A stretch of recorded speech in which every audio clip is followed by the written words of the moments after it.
Rome, the capital of Italy, is one of the oldest cities in Europe. Known as the Eternal City, it has a history spanning over 2,800 years, from the Roman Empire to modern times.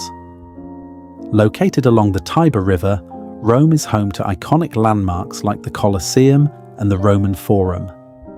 It also uniquely contains Vatican City, the center of the Catholic Church. Today, Rome is one of the most visited and fascinating cities on Earth. All roads lead to Rome.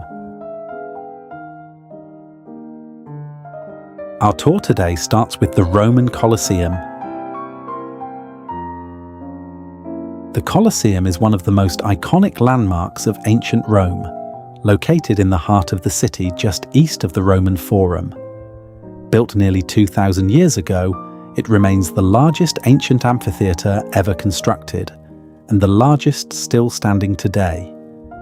Construction began in 72 AD under Emperor Vespasian and was completed in 80 AD by his son Titus, with further additions made by Domitian.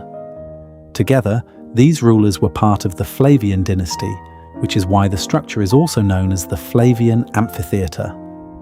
Built from limestone, volcanic rock and concrete, the Colosseum could hold between 50,000 and 80,000 spectators.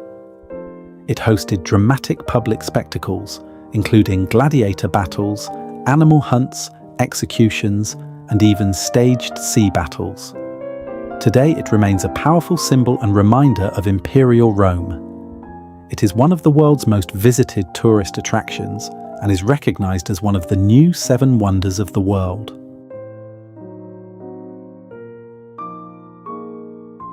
Just west of the Colosseum lies our next destination, the Roman Forum. The Roman Forum was the heart of ancient Rome, where daily life unfolded for centuries. What began as a simple marketplace grew into the city's main center for public life. Romans gathered here for elections and speeches, as well as public criminal trials. Located between the Palatine and Capitoline Hills, the Forum also contained some of Rome's earlier structures, including the Regia and the Temple of Vesta. Over time, it expanded with grand buildings like basilicas and the Senate House, reflecting the growing power of the Republic and later the Empire. As the Empire grew, many activities moved elsewhere, and the Forum slowly declined. Today, its ruins stand as a lasting reminder of Rome's political and cultural legacy, drawing millions of visitors from around the world.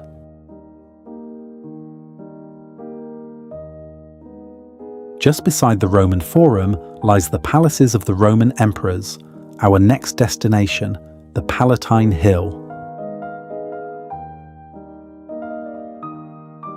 Rome has its origins on the Palatine Hill. Excavations show that people have lived in the area since the 10th century BC, hence it is one of the most ancient areas of Rome. Located at the center of the city's 7 hills, the hill was a prestigious residential area for Rome's wealthy elite.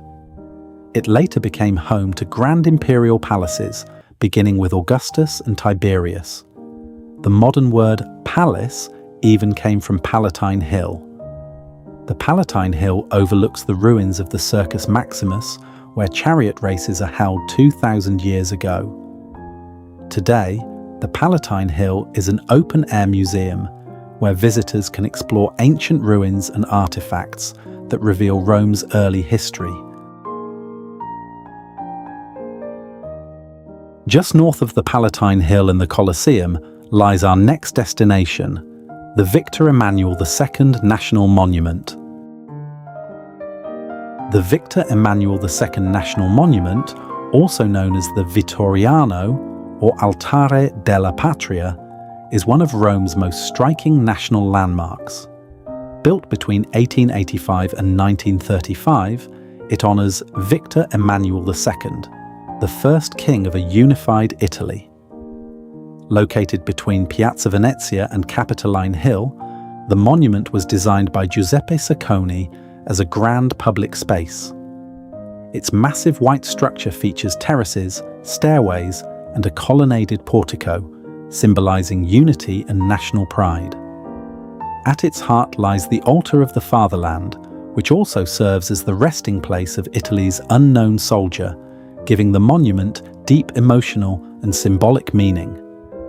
Today, the Vittoriano stands as a powerful tribute to Italian unity and identity, and remains one of the country's most important national symbols.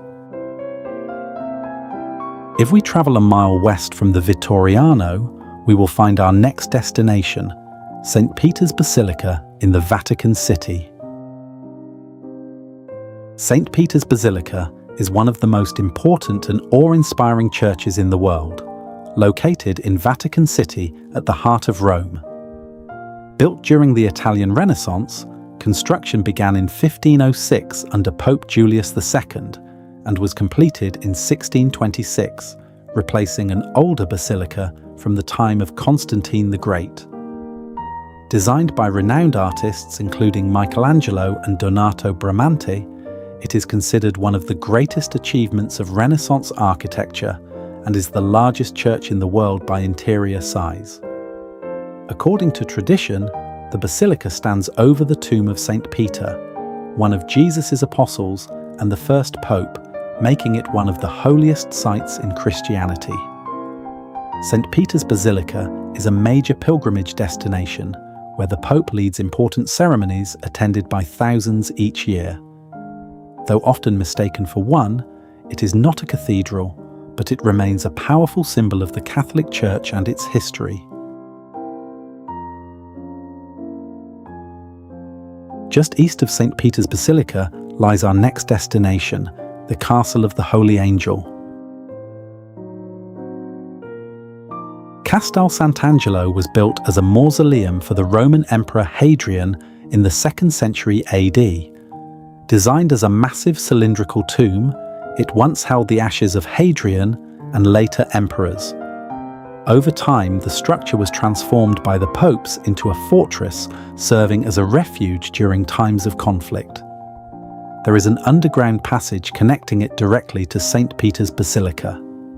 Named after St. Michael the Archangel, it now serves as a museum, offering visitors a fascinating journey through Rome's imperial and papal past.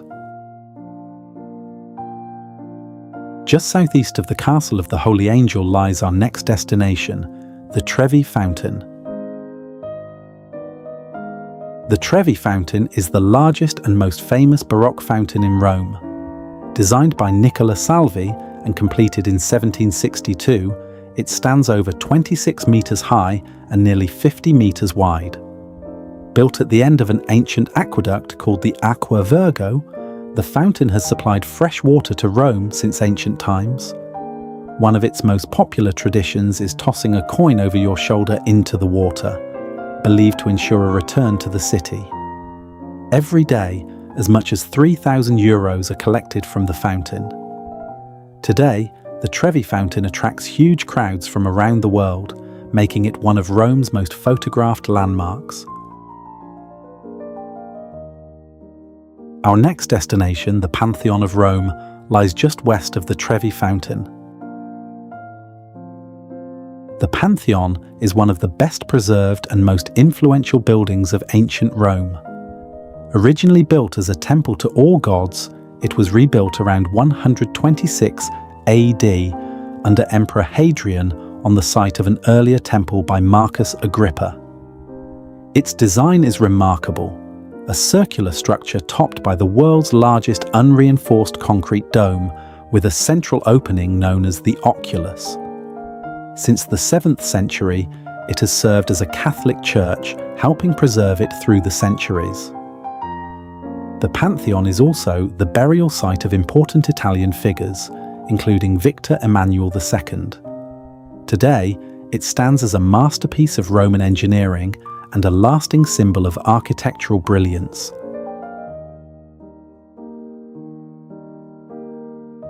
Just 2 streets west of the Pantheon lies our next destination, the Piazza Navona. Piazza Navona is a beautiful public square built on the site of an ancient stadium from the 1st century AD. Its long oval shape still reflects the original design where Romans once gathered to watch games. It was later transformed by Pope Innocent X into a masterpiece of Baroque art and architecture in the 17th century. At its center stands the famous Fountain of the Four Rivers, created by Gian Lorenzo Bernini, alongside the Church of Sant'Agnese, designed by Francesco Borromini. Today, the piazza is a vibrant gathering place for street performers and seasonal markets.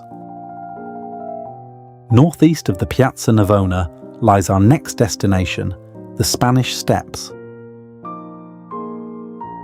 The Spanish Steps are one of Rome's most famous landmarks, connecting the Piazza di Spagna below with the Trinità dei Monti church above. Built in the 18th century, the grand staircase features 135 steps climbing a steep slope. Designed by Francesco de Sanctis, the steps were funded in part by a French diplomat and reflect both French and papal influence.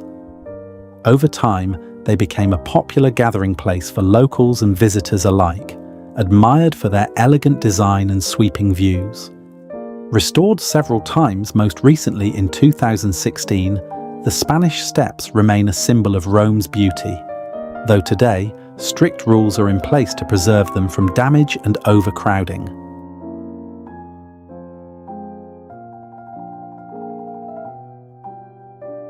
And that concludes our tour of Rome today. If you like the channel, please support by liking and subscribing. See you in Rome.